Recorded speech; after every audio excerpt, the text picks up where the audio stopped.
your skin, the way you start your stories from the end. Oh, what am I supposed to do now that it's over?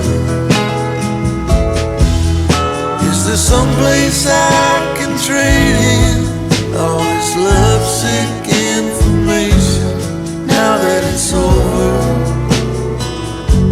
And now that it's through, tell me, what am I supposed to do?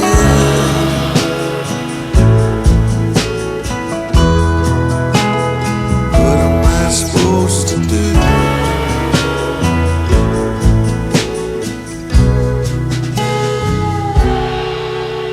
The sheepish way you love that I can never get enough. The things I think about when I find myself awake at night.